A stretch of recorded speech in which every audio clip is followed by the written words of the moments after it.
అంతా కూడా ఒకే చేతిలో ఎమ్మెల్యే కానీ కౌన్సిలర్ కానీ సాధారణ కార్యకర్త కూడా పౌరు లేకోకుండా నియంత పాలన మనం చూసాం. కరోనా కష్టకాలంలో కరోనాలో ఎంతమంది మనం పని తీసుకుందో అదేవిధంగా ఆంధ్రప్రదేశ్ లో గత ప్రభుత్వం మన అందరినీ కూడా అణిచివేసి అప్పుడు పాలు చేసింది. కరోనా అంటే అది కూడా కరోనానే, ఇది ఎప్పటికీ కూడా మర్చిపోదు. కానీ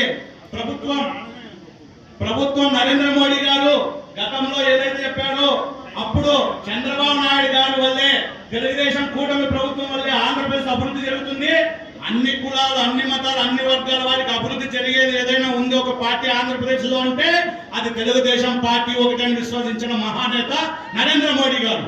కానీ దురదృష్టవశాత్తు అప్పుడు అది జరిగింది. కానీ ఇప్పుడు మనకి అది ఒక అడుగు చేస్తే 10 అడుగులు మనం అభివృద్ధి ముందుకు వద్దామని గత ప్రజలు తెలుసుకొని మనకి ఇప్పుడు ఈ కూటమి ప్రభుత్వం మనకి అధికారం చేపట్టారు. అందులో ఈ గుంటకలు కూడా చాలా అదృష్టం చేసింది. ఎందుకంటే ఎప్పుడు కూడా ఏదైతే ఉందో మన అందరికి తెలుసు, కానీ ఒక మహానేత, మంచి నేత మనకి రావాల్సిన అవసరం ఉందని గమనించి చంద్రబాబు నాయుడు కూడా మనకు మంచి అనుభవం ఉన్నటువంటి ఒక బీసీ నాయకుడు మన జయరామని అందేయడం కూడా మనకు అదృష్టమనే మనం భావించాలి.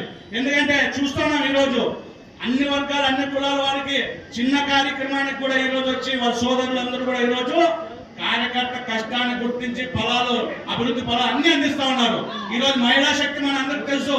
మహిళలు వాళ్ళు ఏ మూల ఉన్నా వాళ్ళ పార్టీ కష్టపడి ఉన్నారంటే అన్ని కుల మత వర్గాలకు అన్నిటికీ కూడా గుర్తించి ఈరోజు సమన్వయం చేస్తున్న పార్టీ భారతీయ జనతా పార్టీ. తర్వాత మన కూటమి ప్రభుత్వం, మన తెలుగుదేశం. కనుక మన పార్లమెంటు సభ్యుడు మంచి వ్యక్తి, విద్యావంతుడు, మన అనంతపురం జిల్లా మన రైల్వేని కూడా కొత్త ట్రైన్లు కానీ కొత్త అభివృద్ధి కానీ పార్లమెంట్ లో ప్రస్తావన చేసి అక్కడ ప్రభుత్వానికి తెలియజేసి మనకు అభివృద్ధి ఈరోజు సహకరిస్తున్నారంటే అది మనం చేసుకున్న అదృష్టం. మనకి ఈరోజు కూటమి ప్రభుత్వంలో ఇలాంటి నాయకులు దొరకడం.